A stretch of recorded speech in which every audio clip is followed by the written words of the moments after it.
Hello बच्चों, आज जो हम डिस्कस करने जा रहे हैं यह प्रोजेक्टाइल मोशन का सबसे बढ़िया कॉन्सेप्ट है, इसलिए इसको ध्यान से समझिए और नहीं तो नहीं समझने की पूरी गारंटी है ना। इसलिए फुल कंसंट्रेशन दीजिए, ध्यान से समझिए। आज हम डिस्कस करने जा रहे हैं projectile motion on the inclined plane. Inclined plane पर क्या प्रोजेक्टाइल मोशन का कॉन्सेप्ट होता है, ठीक है, इंक्लाइंड प्लेन पर। तो इसको ध्यान से देखिए और इसमें सबसे पहले आपको जो जरूरत पड़ेगी वह जी का क्या कंपोनेंट होता है इंक्लाइंड प्लेन पर, पहले हम उसको समझते हैं। जैसे मान लीजिए यह कोई भी इंक्लाइंड प्लेन है, यह कोई भी इंक्लाइंड प्लेन है और इंक्लाइंड प्लेन का इंक्लिनेशन थीटा है। थीटा क्या है? Inclination of the inclined plane. Theta क्या है? Inclination of the inclined plane है। और जी किधर लगता है? ये नीचे लग रहा है। एक्सेलरेशन ड्यू टू ग्रेविटी किधर लग रहा है? नीचे लग रहा है, ठीक है। अब ये एंगल थीटा है तो ये पता आपको है कि ये एंगल कितना होता है? थीटा होता है। ये थीटा तो ये थीटा है ना, इसलिए कि ये थीटा तो ये 90 माइनस थीटा, ये 90 माइनस थीटा होगा, इसलिए कि ये दोनों मिलकर के 90 होगा। क्योंकि इधर वाला एंगल ये तो 90 होता ही है, ये आपको पता है। तो ये थीटा तो ये थीटा, और अगर ये थीटा है तो जी का कंपोनेंट इधर कितना हो गया? जी कॉस थीटा, और इधर जी का कंपोनेंट क्या हो गया? जी साइन थीटा। इधर जी कॉस थीटा और इधर जी का कंपोनेंट कितना हो गया? जी साइन थीटा। आई बात समझ में? तो ये जी का कंपोनेंट हुआ इधर जी कॉस थीटा और इधर जी साइन थीटा। तो इसको ध्यान में रखना है, इसका भी इसमें एप्लीकेशन होगा, ठीक है। तब यहां पर देखिए, यह कोई भी इंक्लाइंड प्लेन है, इंक्लाइंड प्लेन आपका है ये, और इस पर किसी भी बॉडी को प्रोजेक्ट किया गया। ये देखिए यहां बॉडी को प्रोजेक्ट किया गया है इंक्लाइंड प्लेन पर। इंक्लाइंड प्लेन पर बॉडी को प्रोजेक्ट किया गया है और इंक्लाइंड प्लेन का इंक्लिनेशन कितना है? थीटा है। इंक्लाइंड प्लेन का इंक्लिनेशन कितना है? थीटा है।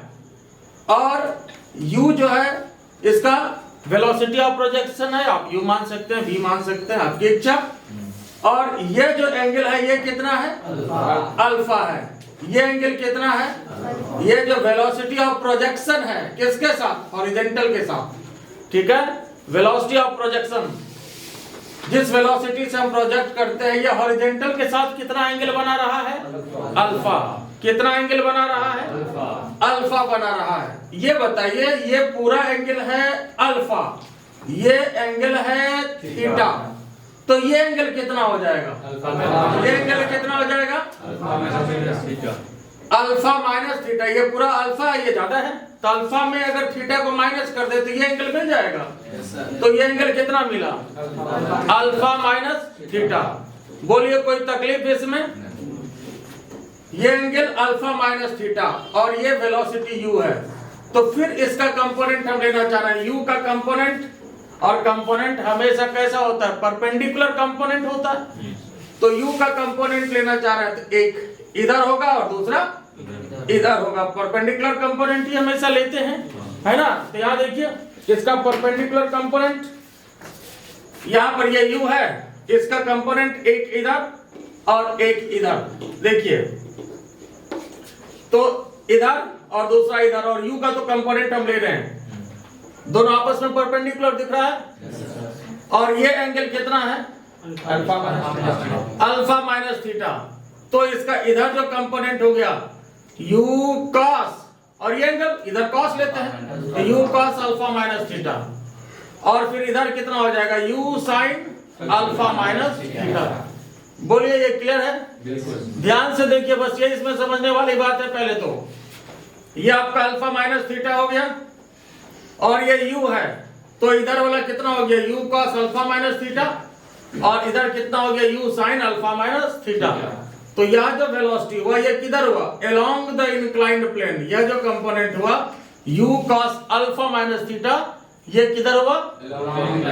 Along the inclined plane. किधर हुआ? Along the inclined plane. और ये हुआ इंक्लाइंड प्लेन के परपेंडिकुलर। ये किधर हुआ? इंक्लाइंड प्लेन के परपेंडिकुलर। तो एंगल की तरफ बोलेंगे कॉस होता है, और इधर क्या चला गया? साइन चला गया। ठीक है, तो u cos alpha minus theta along the inclined plane. और यह जो वेलोसिटी है ये किधर हुआ? इंक्लाइंड प्लेन के परपेंडिकुलर हुआ। ये किधर हुआ? इंक्लाइंड प्लेन के परपेंडिकुलर हुआ। आई बात समझ में?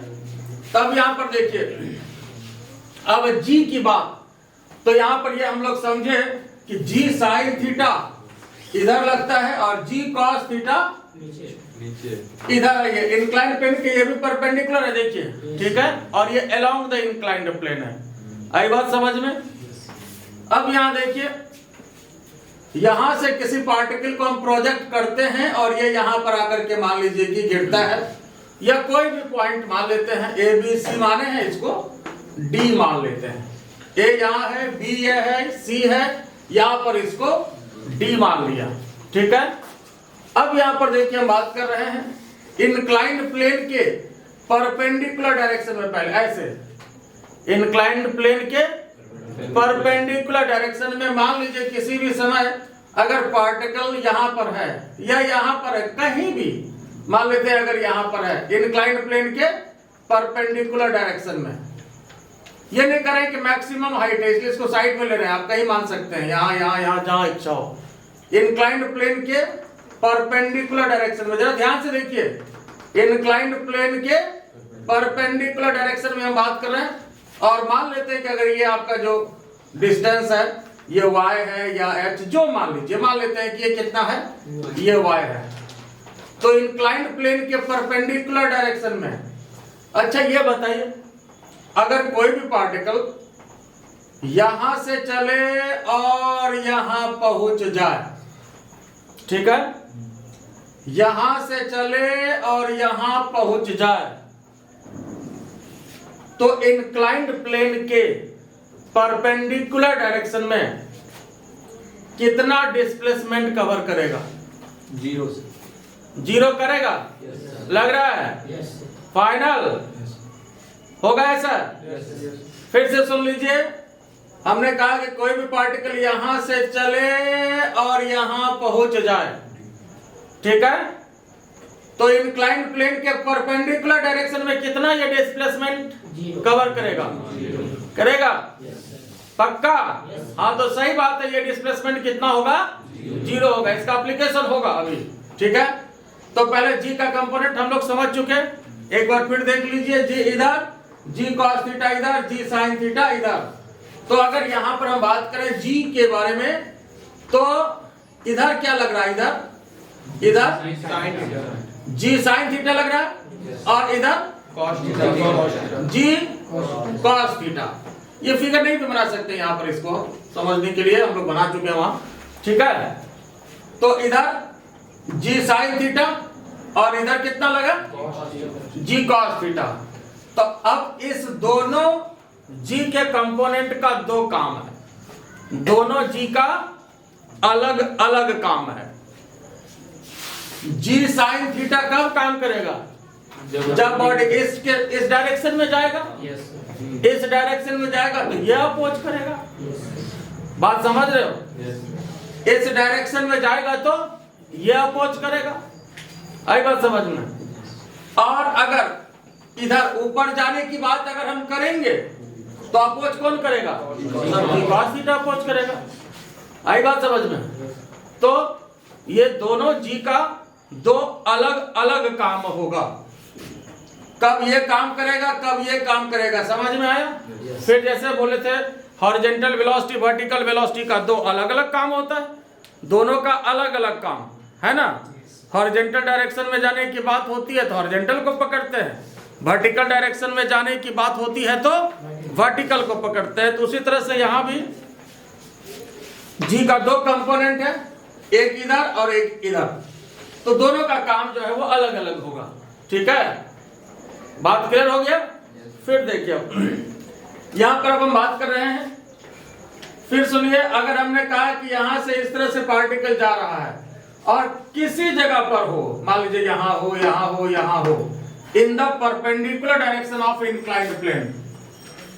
ये फिगर समझ गए? तो चलिए इसको मिटा देते हैं। अब हम बात कर रहे हैं in the perpendicular direction of inclined plane. Perpendicular direction of inclined plane. Inclined plane के परपेंडिकुलर डायरेक्शन में, इंक्लाइंड प्लेन का परपेंडिकुलर डायरेक्शन, ध्यान से समझिए इसको, ठीक है? Perpendicular direction of inclined plane, इस डायरेक्शन में, ठीक है? यहां पर कहीं भी है तो ये डिस्टेंस कितना है, ये हम y ले रहे हैं, कुछ भी लीजिए, y लीजिए, h लीजिए, जो लीजिए, ठीक है? तो y हम निकालना चाह रहे हैं। तब ये बताइए इंक्लाइंड प्लेन के परपेंडिकुलर डायरेक्शन की हम बात कर रहे हैं, ये। अब ये बताइए क्या इक्वेशन लिया जाए? इंक्लाइंड प्लेन के परपेंडिकुलर डायरेक्शन की हम बात कर रहे हैं। इसमें पहले तो ये बताइए कि किस वेलोसिटी को पकड़ेंगे, u cos alpha minus theta या u sin alpha minus theta? Cos वाले को या साइन वाले को? किसको पकड़ेंगे? इस डायरेक्शन में जाने की बात है, इसको पकड़ेंगे। कौन सा वेलोसिटी? साइन को पकड़ेंगे, ठीक है? बात समझ में आ रहा है? तो अगर यहाँ पर हम लोग इक्वेशन लिखे y के लिए, तो y के लिए क्या इक्वेशन होगा? अभी पहले हम गलत इक्वेशन लिख रहे हैं, ut माइनस हाफ। अब ये गलत इक्वेशन, अब इसमें इसको सुधारेंगे। अब क्या करना है, ये जनरल इक्वेशन वो हम लोग लेते हैं ut minus half G T square, लेकिन अब इसमें क्या करना पड़ेगा? u के स्थान पर क्या होगा? u के स्थान पर क्या होगा? u sin alpha minus theta होगा। बिल्कुल सही बात। एक तो ये चेंज होगा और दूसरा चेंज होगा g के स्थान पर क्या होगा? अब ऊपर जा रहा है तो अपोज कौन करेगा? अपोज करेगा g cos theta. sin theta oppose करेगा? कहेगा हमको क्या मतलब, तुम उधर जा रहे हो तो अपना cos वाला समझेगा, है ना? बात समझ रहे हो ना? कहेगा तो आपको तो कोई दिक्कत है नहीं, इधर जा रहे हो तो इसका अपोज कौन करेगा? g cos थीटा करेगा। आई बात समझ में? बात क्लियर हुआ या नहीं?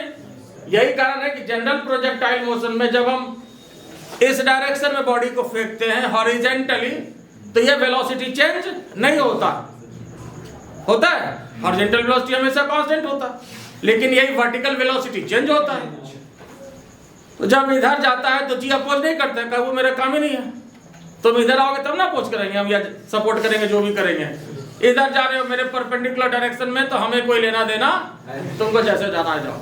आई बात समझ में? तो बिल्कुल इसको ऐसे समझना है, ठीक है? तो फिर मजा आएगा।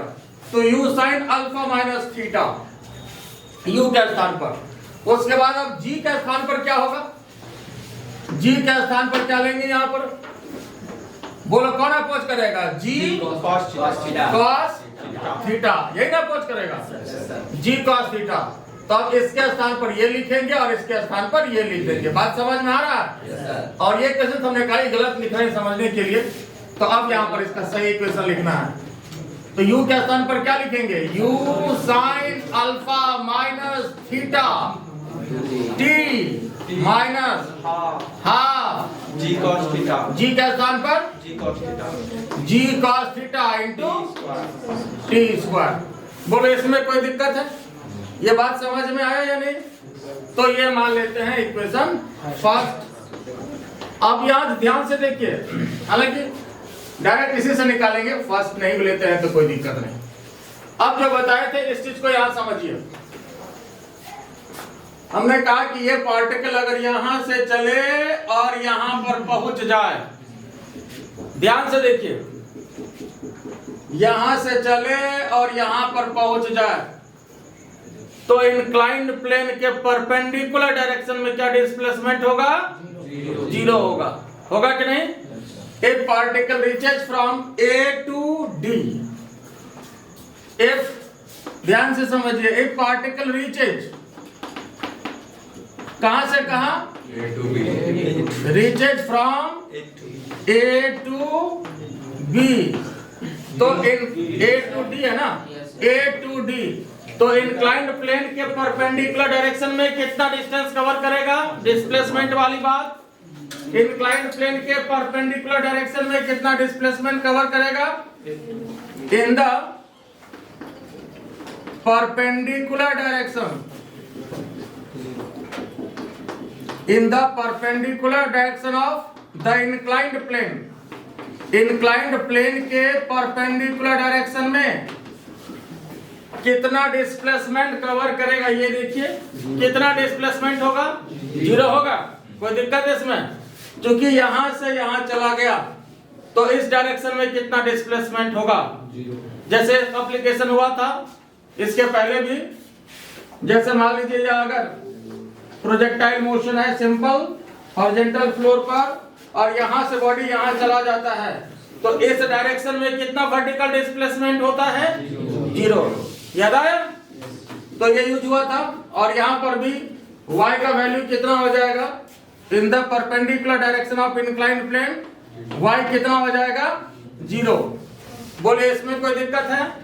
तो अब यहां पर u sine alpha minus theta t minus half g cos theta t square equal to 0। तो अब इसको जैसे ही 0 करेंगे तो यहां से टाइम ऑफ फ्लाइट का हमको फार्मूला मिल जाएगा। यहां से यहां जाने की बात और यहां से यहां जाने में जो समय लगेगा इसको क्या बोलते हैं? टाइम ऑफ फ्लाइट बोलते हैं। तो यहां देखिए, तब इसको इधर कर लेते हैं। यहां तक कोई दिक्कत किसी को? फिर देखिए अब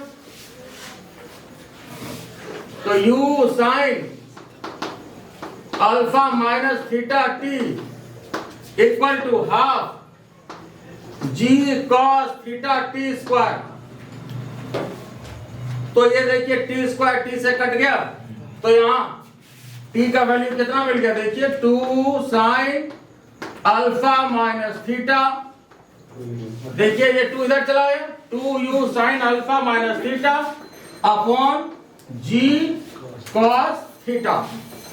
t निकालना है, ये t स्क्वायर और ये t ये कट गया तो कितना बचा आपके पास? देखिए t equal to 2u sine alpha minus theta upon g cos theta. और यही जो टाइम होता है ये इसके लिए टाइम ऑफ फ्लाइट कहलाता है। आई बात समझ में? यह जो टाइम होता है इसी को क्या बोलते हैं? Time of flight. तो इस फॉर्मूले को एक बार हम ऊपर लिख देते हैं। तो यह जो है स्मॉल टी ये कैपिटल टी हो गया, ये टाइम ऑफ फ्लाइट और ये कितने के बराबर हो गया? 2 sign alpha minus theta upon g cos theta. बोलिए इसमें कोई दिक्कत है? ये बात समझ में आया? फिर जरा ध्यान दीजिए इसमें, ये टाइम ऑफ फ्लाइट हुआ। हालांकि प्रोजेक्टाइल मोशन इंक्लाइंड प्लेन में अगर हम बात करते हैं तो उसमें हॉरिजॉन्टल रेंज और मैक्सिमम हाइट जो है वो डिफाइन नहीं है। क्यों नहीं है इसके बाद हम बात करेंगे। तो ये आपका टाइम ऑफ फ्लाइट हुआ। क्योंकि टाइम ऑफ फ्लाइट का कॉन्सेप्ट है जितनी देर बॉडी हवा में रहा, तो यहां भी तो इतनी देर बॉडी हवा में रहा। यहां से हमने प्रोजेक्ट किया, यहां पर पहुंचा और इतनी देर बॉडी हवा में रहा, इसमें कोई आपत्ति की बात नहीं है। आई बात समझ में? ये बात क्लियर हो गया? Yes sir. अच्छा अब ये बताइए, अगर इसी में अगर हम ये कहें कि थीटा अगर 0 हो जाए तो क्या होगा? थीटा अगर 0 हो जाए तो क्या होगा? 2u sin अल्फा है। किसमें? 2u sin, इसी फॉर्मूले में थीटा को 0 कर लीजिए आप। 2u sin alpha by g। तो 2u sin अल्फा और नीचे cos थीटा भी 0 cos 0 कितना हो गया? 1। ये खत्म हो गया, खाली g बचेगा यहाँ पे। तो 2u sin alpha upon g। तो जो टाइम ऑफ फ्लाइट का फॉर्मूला होता है जनरल प्रोजेक्टाइल मोशन में, वही फॉर्मूला वापस आ गया। आया कि नहीं?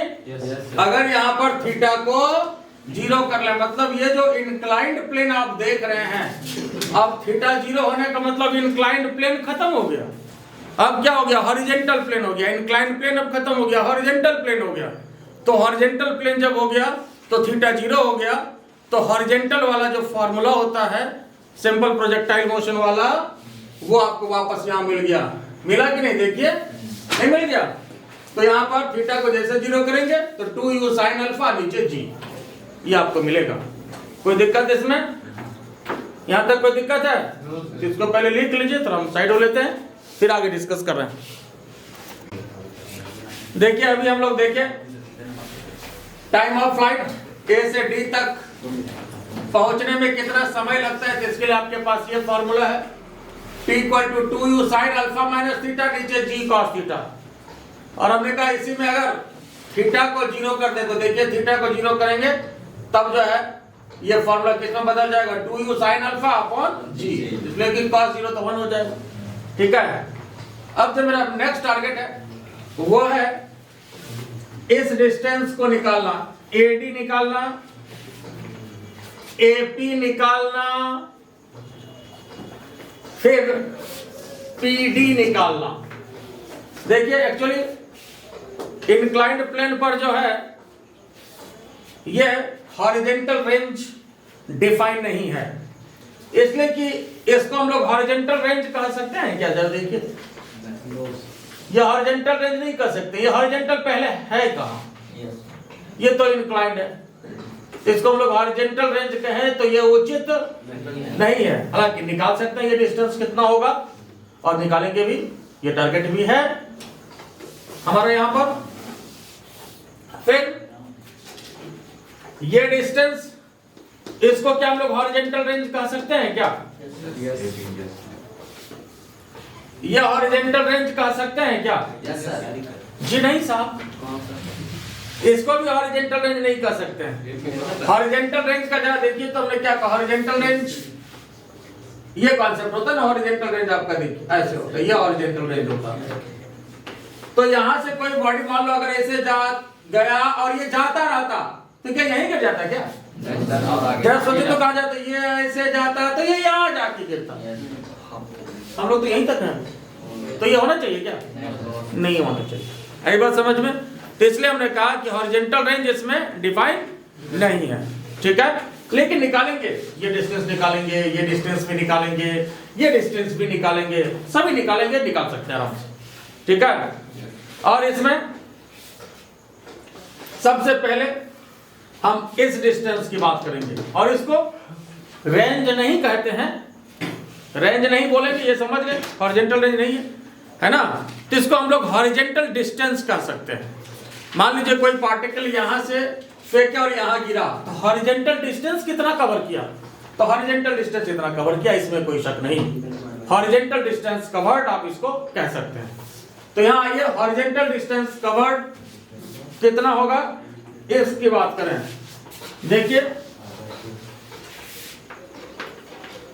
फॉर हॉरिजॉन्टल डिस्टेंस कवर्ड, ध्यान से देखिए, हॉरिजॉन्टल डिस्टेंस कवर्ड मतलब इसमें इक्वेशन लगाएंगे हम लोग हॉरिजॉन्टल डायरेक्शन में। इक्वेशन किस में लगाना है? In the horizontal direction. Equation किस में लगाना है? In the horizontal direction. अब ये बताइए कि हॉरिजॉन्टल डायरेक्शन में, हॉरिजॉन्टल डायरेक्शन में ये हॉरिजॉन्टल डायरेक्शन होगा। अब इस डायरेक्शन में मुझे इक्वेशन लगाना है, तो सबसे पहले तो ये बताइए कि इस डायरेक्शन में वेलोसिटी का कंपोनेंट क्या होगा। ये आपका u है, ध्यान से देखिए, ये u है, इसका कंपोनेंट इधर मैं चाह रहा हूं, ये इस डायरेक्शन में बताओ क्या होगा। इधर इधर u cos, ये एंगल चाहिए, ये एंगल चाहिए, तो अल्फा हो जाएगा। कोई तकलीफ इसमें? क्या बोले, एंगल की तरफ cos ले लेना, ये अल्फा है तो u cos अल्फा होगा। अब इस डायरेक्शन में हमको ये डिस्टेंस चाहिए, है ना, ये डिस्टेंस जो भी मान लेते हैं, सपोज ये x है, हम x निकालना चाह रहे हैं, x मुझे चाहिए, क्या करना होगा? x मुझे चाहिए, क्या करना होगा? तो v u cos alpha into t, horizontal velocity हमेशा कांस्टेंट होता है, which is backbone of the projectile motion। याद है, शुरू से कर रहे हैं, ये प्रोजेक्टाइल मोशन का बैकबोन है, और दो ही डायरेक्शन में इक्वेशन लगाते हैं, और ये प्रोजेक्टाइल मोशन का पिलर कॉन्सेप्ट है। हर टॉपिक में हम आपको एक दो इक्वेशन ही देंगे जो कि पिलर कॉन्सेप्ट होता है उसका।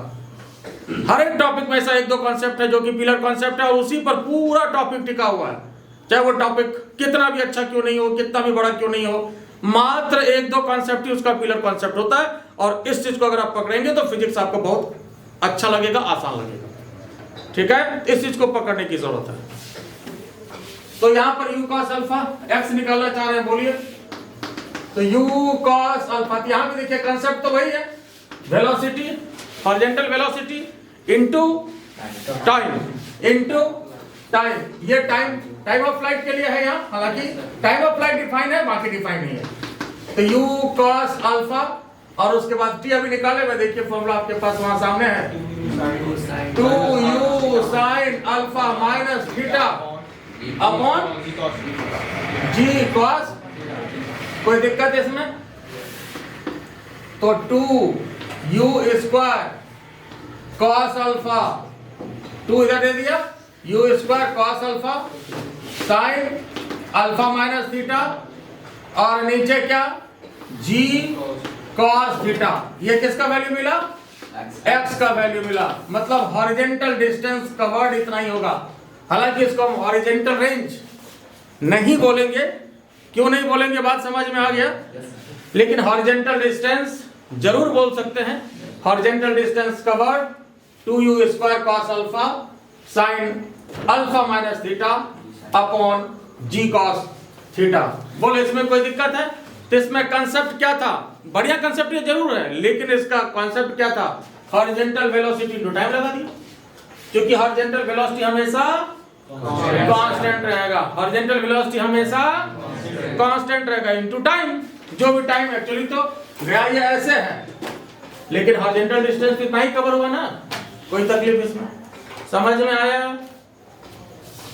अब इसी में अगर मैं कहूं कि अगर फिर स्पेशल केस में, ये स्पेशल केस की बात है, अगर मैं ये कहूं कि फिर थीटा 0 कर लीजिए आप, अगर थीटा 0 कर दें तो थीटा जैसे ही 0 कर देंगे तब इंक्लाइंड प्लेन रहेगा क्या? इंक्लाइंड प्लेन रहेगा क्या? क्या हो जाएगा? क्या हो जाएगा? ये तो हॉरिजॉन्टल प्लेन हो जाएगा। तो थीटा को यहां पर हम लोग 0 कर ले। देखिए ये फार्मूला क्या मिल जाता है, 2u square cos alpha sin alpha upon g, और थीटा तो 0 किया हमने, ये g हो गया। फिर जरा देखिए तो उसी फार्मूले की आवश्यकता आगे पड़ी आपको, u cos alpha sin alpha क्या होता है साहब? sin 2 अल्फा होता है। तो ये देखिए फिर आपके पास जो हॉरिजॉन्टल रेंज के लिए फॉर्मूला होता था sin 2 alpha upon g, simple concept का है ना।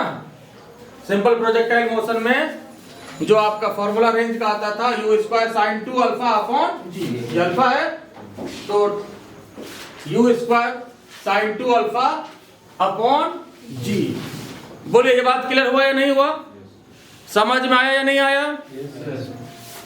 तो यहां पर भी कांसेप्ट क्या था, हॉरिजॉन्टल वेलोसिटी इनटू टाइम लगा दिया और ये हमें मिल गया।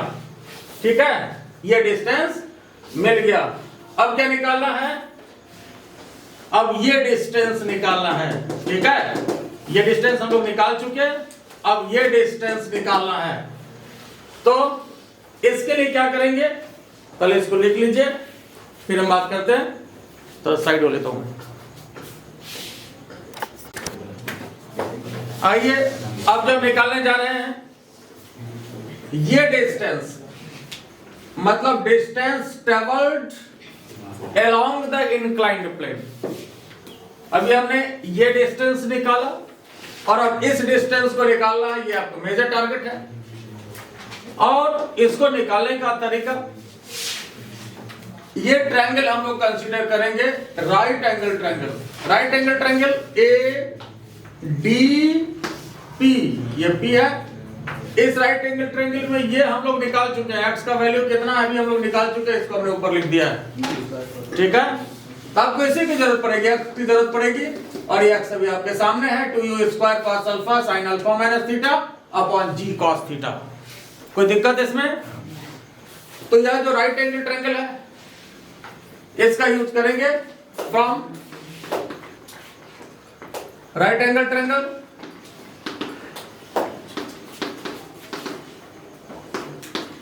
कौन सा ADP। अब इसमें देखिए साहब, ये हमें पता है, तो ये इस ट्रायंगल का क्या है, बेस है, ये पता है। ये क्या है, हाइपोटेनियस है, ये निकालना है।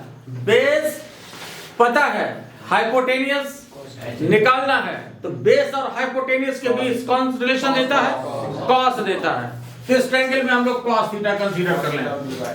क्या कंसीडर कर लें, कॉस थीटा। तो कॉस थीटा कितने के बराबर होगा बोलिए तो, B अपॉन X। तो ये आपका क्या है, AP upon AD, AP upon AD। कोई दिक्कत इसमें, फिर समझ लीजिए। ये आपके पास ये ट्रायंगल है, ये ट्रायंगल देखिए, कॉस थीटा लेना चाह रहे हैं, ये एंगल थीटा है साहब, ये इंक्लाइन प्लेन का इंक्लिनेशन थीटा है। Cos theta equal to B/H, base upon hypotenuse. तो बेस आपके पास AP है, हाइपोटेनियस आपके पास AD है। ध्यान दीजिए, ये आपका बेस है, ये हाइपोटेनियस है, AD है, ठीक है। तो बेस अपॉन हाइपोटेनियस, तो AP अपॉन AD। टारगेट हमारा क्या है साहब, AD का है, AD चाहिए। तो AD कितने के बराबर हो जाएगा साहब, AD को इधर कर लीजिए, AP अपॉन कॉस थीटा। बोले इसमें कोई तकलीफ है, तो बस AD आपका निकल जाएगा, AP अपॉन कॉस थीटा। तो कहने का मतलब इसमें अगर हम कॉस थीटा से सिर्फ डिवाइड कर दें, काम खत्म। आई बात समझ में। तो इसमें कॉस थीटा से अगर डिवाइड करते, देखिए 2u² cos alpha sine alpha minus theta upon G cos theta, और नीचे कॉस थीटा डिवाइड करेंगे, कॉस थीटा इसके बगल में आ जाएगा, बस हो गया। और क्या, तो AD आपको मिल चुका, 2u² cos alpha sine alpha minus theta, नीचे क्या, जी कॉस स्क्वायर थीटा। ये आपका AD का वैल्यू हो गया। ये हमारा मेन टारगेट था, ये AD हो गया। फिर से एक बार देख लीजिए इसको, टारगेट मेरा क्या है कि इंक्लाइंड प्लेन के डायरेक्शन में अलोंग द इंक्लाइंड प्लेन ये डिस्टेंस निकालना है। और ये हम लोगों को पता है साहब, ये पता है। तो ये इस ट्रायंगल के लिए बेस हो गया, ये हाइपोटेनियस हो गया। तो इस ट्रायंगल में cos थीटा ले लिया, तो बेस अपॉन हाइपोटेनियस, और बेस हमको पता है, तो इसलिए हम लोग निकाल लिए AD का वैल्यू। इसमें भी हम लोग स्पेशल केस ले सकते हैं। यहां से देखिए स्पेशल केस, स्पेशल केस में अगर थीटा इक्वल टू 0, थीटा को 0 मान लो, तो कितना हो गया साहब बोलिए तो, 2u² cos alpha sine alpha upon G, theta 0 हो गया। फिर देखिए भैया फॉर्मूला आपको क्या मिला, u² साइन 2 अल्फा अपॉन जी। देखिए रेंज का फॉर्मूला आ गया, फिर u² साइन 2 अल्फा अपॉन जी, जो सिंपल हॉरिजॉन्टल प्लेन में जो रेंज का फॉर्मूला था, ये मिल गया। बोलिए इसमें कोई तकलीफ है, ये समझ में आया या नहीं आया, ठीक बात है। तो अब यहां पर देखिए, यही मेन टारगेट था ये दोनों। और अगर ये भी आप निकालना चाह रहे थे, ये भी हम लोग निकाल सकते हैं। ये आपका हाइट होगा। अब ये बताइए क्या ये हाइट मैक्सिमम हाइट होगा क्या, नहीं होगा। इसलिए कहा कि मैक्सिमम हाइट तो नहीं होगा, लेकिन ये आपका वर्टिकल हाइट इसका जरूर होगा, या वर्टिकल डिस्प्लेसमेंट कह सकते हैं। यहां से बॉडी को फेंका गया और यहां तक ये गया, ये वर्टिकल डिस्प्लेसमेंट मान लीजिए आप, जो भी आप कहें आप इसका पैच ले सकते हैं या PD। अब इसके लिए क्या तरीका होगा, साइन थीटा ले सकते हैं, या तो आप टेन थीटा भी ले सकते हैं। क्योंकि आपको अब तो दोनों ही पता है, तो जो सुविधा हो टेन थीटा भी ले सकते हैं। तो चलिए इसमें हम टेन थीटा ले लेते हैं, ठीक है। एक्स अभी आपको ऊपर दिया हुआ है, ये लिखे हुए है ना ऊपर में, तो ठीक बात है।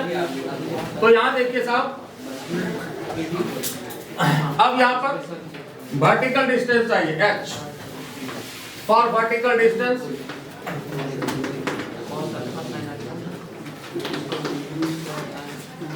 वर्टिकल डिस्टेंस h चाहिए, तो क्या करना होगा साहब इसमें, वर्टिकल डिस्टेंस h ये चाहिए। तो चलिए इसमें इस ट्रायंगल में फिर tan थीटा लेते हैं। फ्रॉम ट्रायंगल राइट एंगल तो है ही ADP, tan थीटा ले लेते हैं साहब। बोलो तो tan थीटा कितना हो जाएगा, tan थीटा कितना हो जाएगा, P अपॉन B, ठीक है, P अपॉन B। तो P आपके पास क्या हो गया, H हो गया, और यहाँ पर U का संपत्ति। यहाँ देखिए इसके लिए टारगेट मेरा किसका, H का है, तो चलिए हम इसको H मान लिया, तो H ले लेते हैं, अपॉन आपके पास यहाँ पर AP, और AP कितना X है, और APX हम लोग इतना निकाले हुए हैं, तो H चाहिए, तो H इक्वल टू क्या चाहिए, tan थीटा इंटू AP, और APX है आपके पास, AP बराबर X, ये हमें पता है। तो H निकालने के लिए क्या करेंगे, सिर्फ इसमें tan थीटा से मल्टीप्लाई कर देना है, tan थीटा इंटू X, यही ना हो गया, APX है। तो यहाँ ऊपर जो हमने लिखा है, सिर्फ अगर इसमें tan थीटा लगा दीजिए तो आपको वर्टिकल हाइट जो है वो मिल गया। बोलिए कोई दिक्कत है इसमें, तो यहाँ पर तो tan थीटा और APX कितना आपके पास है, तो 2u square cos alpha sine alpha minus theta upon G cos theta. बोलिए इसमें कोई तकलीफ है, सिर्फ tan थीटा इसमें आ गया, बाकी और कुछ करने की जरूरत नहीं है। तो 2u square cos alpha sine alpha minus theta, और tan थीटा इधर कर देते हैं, ठीक है, 2u square cos alpha sine alpha minus theta tan theta, और नीचे G cos थीटा। तो ये मैक्सिमम हाइट तो नहीं होगा, लेकिन ये वर्टिकल डिस्टेंस, वर्टिकल डिस्प्लेसमेंट आपका जरूर हुआ, वर्टिकल डिस्प्लेसमेंट कवर्ड।